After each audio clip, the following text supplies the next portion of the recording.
খবর শুনছেন নিউ সংবাদ চ্যানেল থেকে। আজ আমরা জানাব পশ্চিমবঙ্গ দেশ এবং বিদেশের বাছাই করা তাজা খবর। আপনি যদি আমাদের চ্যানেলে নতুন হয়ে থাকেন তাহলে এখনই সাবস্ক্রাইব করে রাখুন, কারণ প্রতিদিনের সেরা সংবাদ আমরা পৌঁছে দিই আপনার হাতের মুঠোয়। আমরা আছি সবসময় প্রস্তুত। আর শুরুতেই জানাই আজকের প্রধান সংবাদ শিরোনাম। বারাসাতে তুমুল বিক্ষোভ, টেট উত্তীর্ণদের ঘেরাও, সৌগত রায় নির্মল ঘোষের গাড়ি, যশোর রোডে ঘণ্টাখানেক অবরোধ। অসমে শোকের ছায়া, নর্থ ইস্ট ফেস্টিভ্যালে জুবিন গর্গের মৃত্যু, আয়োজকদের বিরুদ্ধে কঠোর পদক্ষেপ। মমতার ঘোষণার জবাব শুভেন্দুর, 2 লাখ নয় 2.5 লাখ টাকা দেওয়ার আশ্বাস। লাদাখে অগ্নিগর্ভ পরিস্থিতি, শান্তিপূর্ণ আন্দোলন হঠাৎ হিংসাত্মক, বিজেপি অফিস ঘেরাও, পুলিশের গাড়িতে আগুন। নকশাল দমনে সাফল্য, আত্মসমর্পণ করল ৭১ জন, নিরাপত্তা বাহিনীর হাতে এলো ৬৪ লক্ষ টাকার পুরস্কার প্রাপ্তরা। দুর্গাপুজোর আগে অর্থনীতিতে নয়া বার্তা, মোদি চালু করলেন জিএসটির নতুন হার। এতক্ষণ শুনলেন সংবাদ শিরোনাম। এবার আসছি বিস্তারিত খবরে। বারাসাতে তুমুল বিক্ষোভ, টেট উত্তীর্ণদের ঘেরাও, সৌগত রায় ও নির্মল ঘোষের গাড়ি, যশোর রোডে ঘণ্টাখানেক অবরোধ। বারাসাত। মিরন পাল, ২০২২ টেট উত্তীর্ণদের নিয়োগের দাবিতে ফের উত্তাল বারাসাত। রবীন্দ্র ভবনের সামনে বিক্ষোভকারীরা ব্যারিকেড ভাঙার চেষ্টা করলে পুলিশের সঙ্গে ধস্তাধস্তি শুরু হয়। দীর্ঘক্ষণ যশোর রোড অবরুদ্ধ হয়ে পড়ে। চাকরিপ্রার্থীদের অভিযোগ, শিক্ষামন্ত্রী ব্রাত্য বসু প্রতিশ্রুতি দিয়েছিলেন 2 দিনের মধ্যে নিয়োগ বিজ্ঞপ্তি প্রকাশ হবে, কিন্তু প্রায় 15 দিন কেটে গেলেও এখনও বিজ্ঞপ্তি জারি হয়নি। তাই তারা মিছিল করে রবীন্দ্র ভবনে পৌঁছে বিক্ষোভে সামিল হন। এ সময় অনুষ্ঠানে যোগ দিতে আসা সাংসদ সৌগত রায় ও বিধায়ক নির্মল ঘোষের গাড়ি ঘিরে তুমুল বিক্ষোভ দেখান চাকরিপ্রার্থীরা। তাদের দাবি, অবিলম্বে ইতিবাচক সিদ্ধান্ত নিতে হবে, না হলে আন্দোলন চলবে। প্রায় 20 মিনিট অবরুদ্ধ থাকেন সাংসদ বিধায়ক। উল্লেখ্য, 50,000 শূন্যপদে নিয়োগের দাবিতে 11 সেপ্টেম্বর থেকেই আন্দোলনে নেমেছেন টেটুর তিমোরা। ধর্মতলাতেও তাদের বিক্ষোভ ঘিরে উত্তেজনা তৈরি হয়েছিল। অন্যদিকে শিক্ষামন্ত্রী ব্রাত্য বসুর দাবি, জেলা স্তরে শূন্যপদের নির্ণয়ের কাজ প্রায় শেষ, খুব শীঘ্রই বিজ্ঞপ্তি প্রকাশ করা হবে। তবে আন্দোলনের আর যৌক্তিকতা নেই বলেই তার মত। অসমে শোকের ছায়া, নর্থ ইস্ট ফেস্টিভ্যালে জুবিন গর্গের মৃত্যু, আয়োজকদের বিরুদ্ধে কঠোর পদক্ষেপ।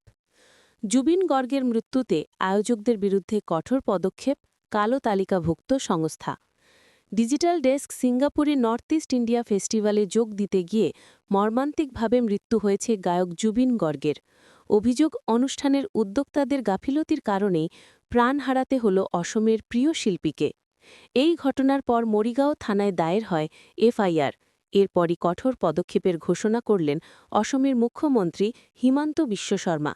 তিনি জানান, শ্যামক্কানু মোহন্ত এবং তার সঙ্গে যুক্ত যে কোনো সংস্থাকে কালো তালিকাভুক্ত করা হচ্ছে, ফলে অসমে তাদের আর কোনো অনুষ্ঠানের অনুমতি দেওয়া হবে না। শুধু তাই নয়, কোনো সরকারি পৃষ্ঠপোষকতা বা স্পন্সরশিপও দেওয়া হবে না।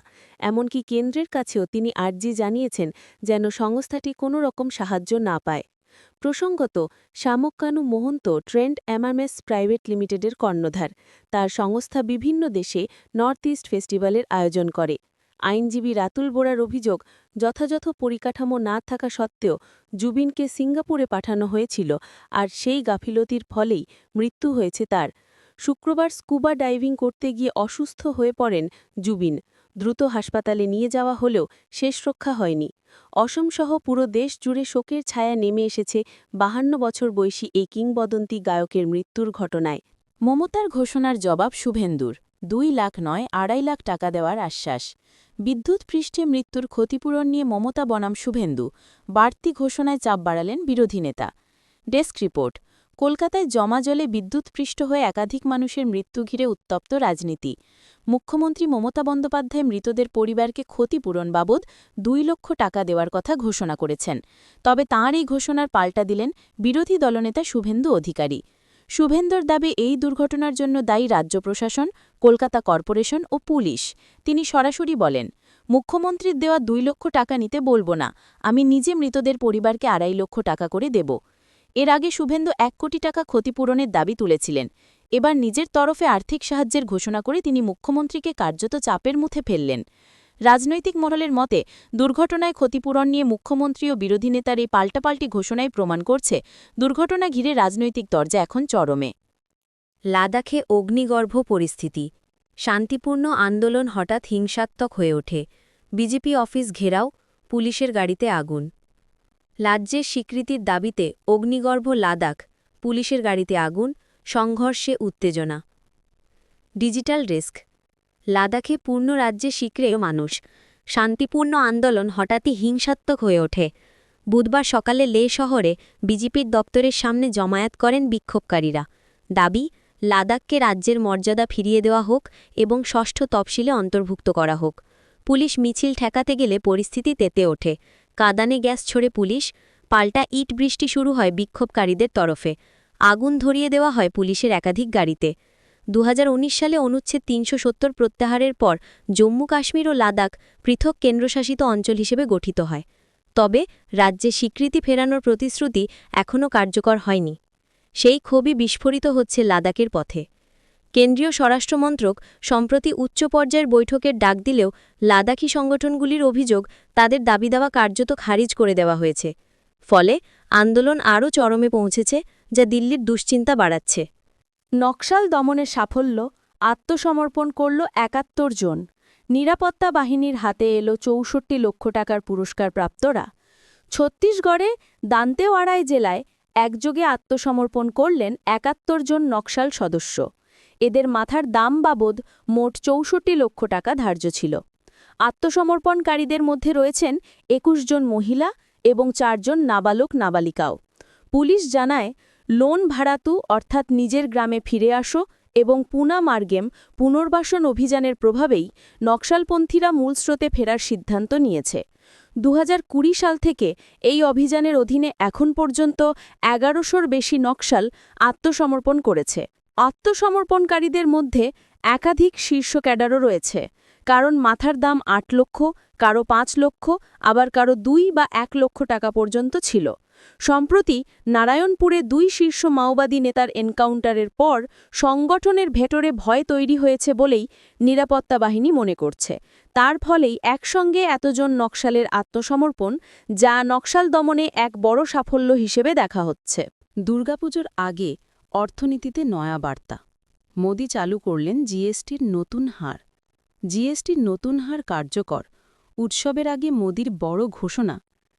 Digital desk. বরাত্রি শুরুতেই দেশবাসীর জন্য বড় বার্তা দিলেন প্রধানমন্ত্রী নরেন্দ্র মোদি।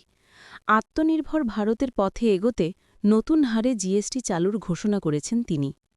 দেশ জুড়ে পালিত হচ্ছে জিএসটি সঞ্চয় উৎসব। লালকেল্লায় স্বাধীনতা দিবসের বক্তৃতায় তিনি যে জিএসটি কমানোর ইঙ্গিত দিয়েছিলেন, দীপাবলির আগে সেটিই বাস্তব রূপ পেল। এবার ৯০% পণ্য ৫% জিএসটির আওতায় আসায় হোটেল, স্কুটার, গাড়ি ও বাইকের দাম কমবে। ফলে পরিবহন ও ঘোরাফেরা আরও সস্তা হবে। মোদি বলেন, দশকের পর দশক ধরে মানুষ নানা করের বোঝায় জর্জরিত ছিল। দেশের উন্নতির জন্য এই করের জাল ভাঙা জরুরি। দেশীয় উৎপাদন ও ব্যবহারে জোর দিয়ে তিনি আরও জানান, বিদেশি পণ্যের ওপর নির্ভরতা কাটিয়ে ওঠাই হবে প্রকৃত আত্মনির্ভরতার পথ।